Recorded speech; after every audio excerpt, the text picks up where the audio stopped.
Olá, meu irmão, minha irmã. Eu espero que a graça e paz de Jesus esteja sobre você, sobre a sua casa, sobre a sua família e que este estudo te encontre bem. Nós vamos ler a palavra de Deus, vamos falar um pouquinho acerca da parábola do filho perdido e eu espero que esse tempo seja rico para você, assim como foi para mim ao estudar essa porção da Bíblia. Tá bom? Vamos abrir então no livro de Lucas, Evangelho de Lucas, no capítulo 15. Eu vou ler a partir do verso 11. Quero que você acesse a sua Bíblia ou abra a sua Bíblia para que nós possamos acompanhar juntos o que diz a palavra de Deus. Diz assim, a partir do verso 11: Jesus continuou: Um homem tinha 2 filhos. O filho mais jovem disse ao pai: Quero a minha parte da herança. E o pai dividiu seus bens entre os filhos. Alguns dias depois, o filho mais jovem arrumou suas coisas e ele se mudou para a terra distante, para uma terra distante, onde desperdiçou tudo o que tinha por viver de forma desregrada. Quando seu dinheiro acabou, uma grande fome se espalhou pela terra e ele começou a passar necessidade. Convenceu então um fazendeiro da região a empregá-lo, e esse homem o mandou aos seus campos para cuidar dos porcos. Embora quisesse saciar a fome com as vagens dadas aos porcos, ninguém lhe dava coisa alguma. Quando finalmente caiu em si, disse: Até os empregados de meu pai têm comida de sobra e eu estou aqui morrendo de fome. Vou retornar à casa do meu pai e dizer: Pai, pequei contra o céu e contra o Senhor, e não sou mais digno de ser chamado seu filho. Por favor, trate-me como seu empregado.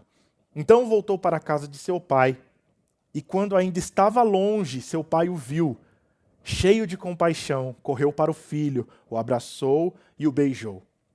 O filho disse: Pai, pequei contra o céu e contra o Senhor, e não sou mais digno de ser chamado seu filho. O pai, no entanto, disse aos servos: Depressa, tragam a melhor roupa da casa e vistam nele.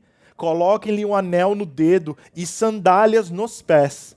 Matem o novilho gordo. Faremos um banquete e celebraremos, pois este filho meu estava morto e voltou à vida. Estava perdido e foi achado.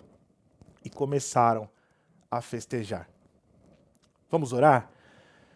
Senhor, minha oração hoje é para que a Tua palavra nos transforme, que a Tua palavra mude a nossa vida, que a Tua palavra nos convença, que a Tua palavra nos mostre o Teu amor. Nos ajuda, Senhor Deus, a compreender as verdades ditas na Tua palavra e compreendendo que possamos decidir, mudar e viver a nossa vida de acordo com aquilo que o Senhor mesmo tem para cada um de nós. Eu te peço isso por mim, te peço isso por cada pessoa que está acompanhando esse estudo, em nome de Jesus. Amém. Irmãos, uma parte significativa dos ensinos de Jesus foi dado por meio de parábolas. Então, nada mais justo do que a gente começar entendendo a função de uma parábola. Para isso, é necessário que a gente saiba o que é uma parábola. E para falar de uma maneira bem simples, a gente pode dizer que parábola é uma comparação. Parábola é quando você usa uma história, real ou não, para ilustrar ou para comparar com uma história ou com uma situação verdadeira, para ilustrar uma verdade. Um sábio, ele disse que a parábola utiliza um evento da vida natural comum para enfatizar ou esclarecer uma importante verdade espiritual. Tudo que Jesus fazia tinha um propósito. Não pense você que quando Jesus estava andando para qualquer lugar, ele começava a contar parábolas porque ele não tinha nada para fazer e ele só contava porque ele queria. Não.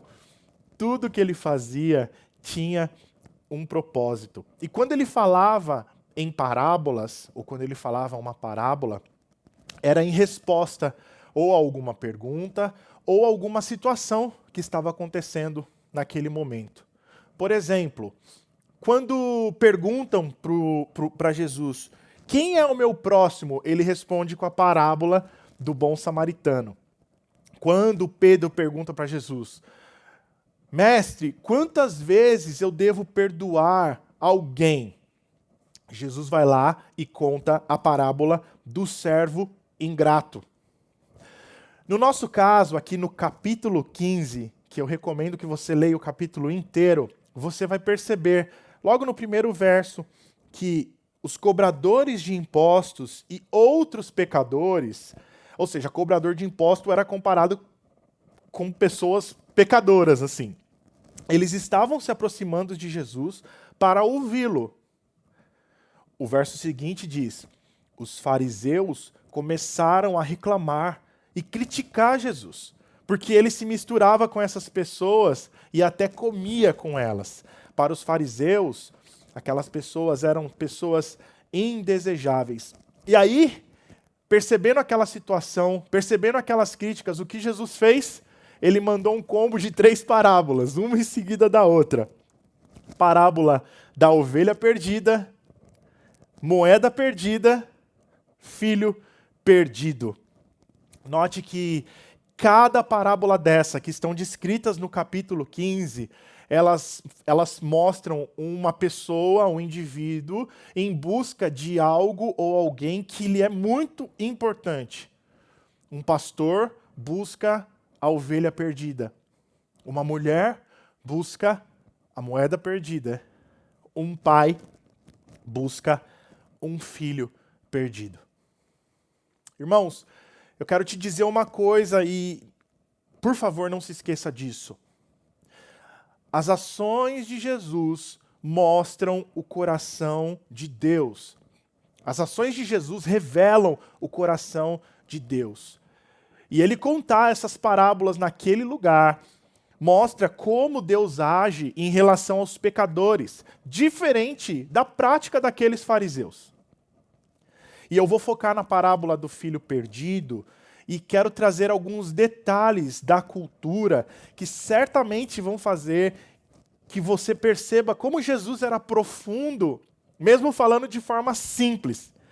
E com isso, com esses detalhes pequenos, eu quero te incentivar a, quando você for estudar a Bíblia, busque conhecer também como era a cultura do século I, como era a cultura daquela época na Palestina.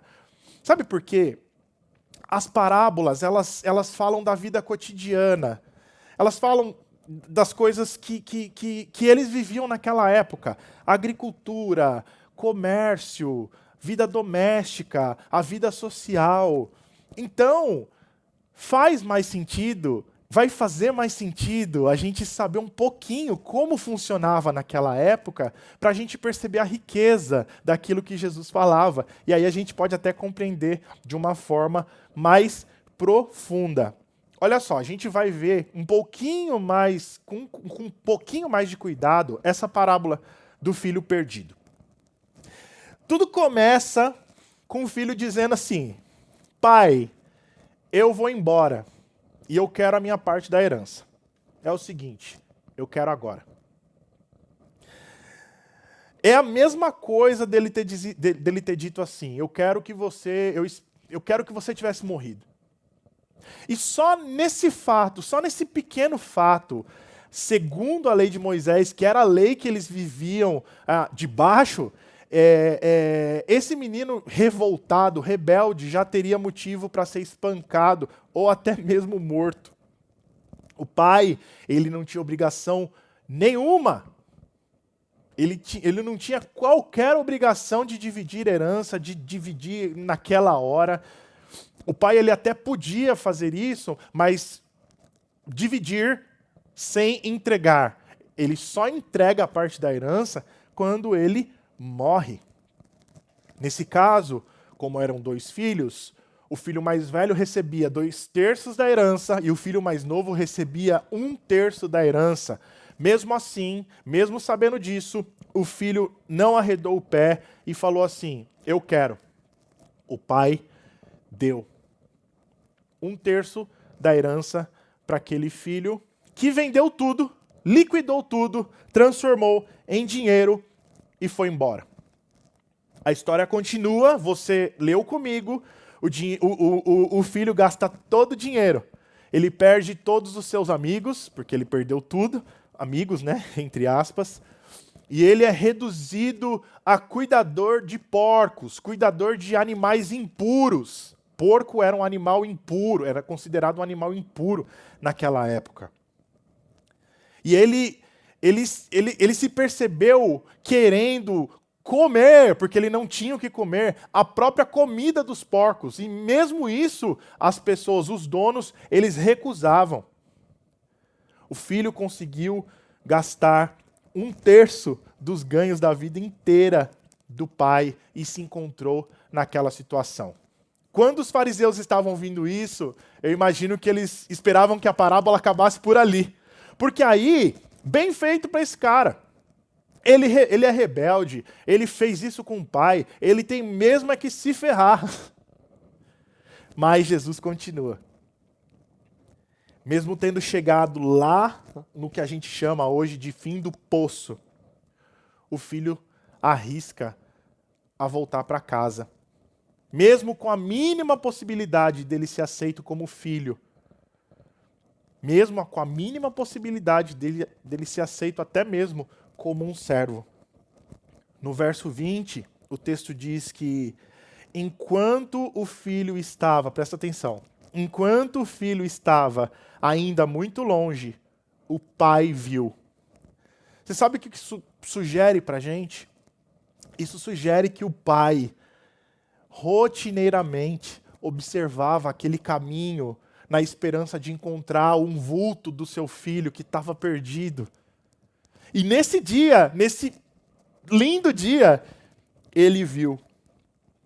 Mas o que acontece em seguida ainda é mais chocante, é mais incrível. O homem levanta e ele vai correndo. A Bíblia fala, ele corre ao encontro do seu filho. Irmãos, nessa cultura, era indigno para um idoso, um senhor de idade, correr. Mas ele não estava nem aí para conveniência social. Ele simplesmente largou o que ele estava fazendo, ele viu o seu filho e ele saiu correndo em direção a ele. Em seguida, ele beija seu filho. Ele literalmente se lança ao pescoço dele, o abraçando, dando um mata-leão nele, cheio de amor. Meus irmãos, no Oriente Médio, nenhum pai agiria dessa forma para com um filho rebelde. Então, sem sequer ouvir o discurso que o filho preparou, eu tô ilustrando aqui a história, né? Ele manda trazer a túnica, a melhor túnica da casa. Provavelmente a sua própria túnica e coloca nele. Ele estava como um mendigo, ele estava descalço. E aí ele manda os servos trazerem um anel. Sabe o que isso significa, irmão? O anel da família significa que ele havia sido recebido de volta à família. E olha que detalhe mais bonito, as sandálias, tragam as sandálias para ele, porque naquela época só escravo andava descalço. Por fim, ele manda matar um bezerro gordo, manda fazer uma festa enorme, suficiente para alimentar toda aquela aldeia. Olha só como pequenos detalhes culturais daquela época enriquecem a nossa compreensão acerca do que Jesus disse. O que Jesus estava querendo dizer naquela hora? Já que as ações de Jesus revelam o coração de Deus, o que será que Jesus estava querendo dizer para aquelas pessoas com aquelas parábolas? Eu não sei hoje aonde é que você se encontra. Eu não sei como você se encontra hoje. Mas eu quero dizer para você uma coisa. independente de como você se encontra ou aonde você se encontra, existe um lugar para você na casa do Pai. Você será bem-vindo de volta à casa do Pai.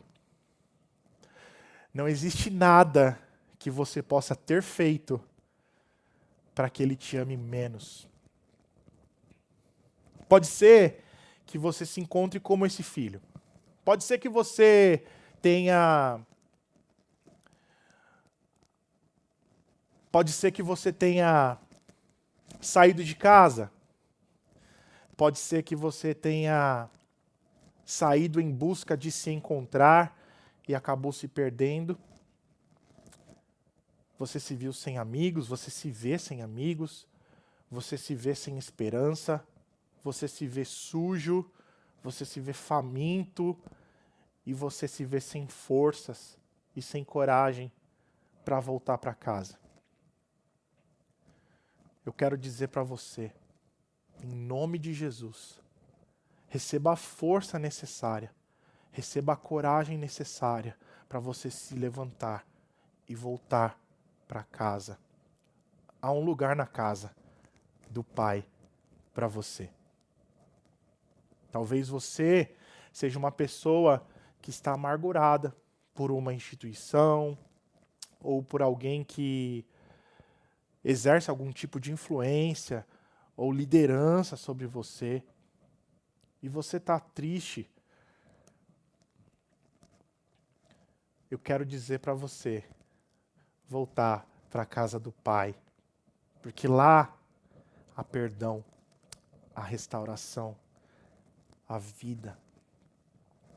Talvez você já se ache velho demais.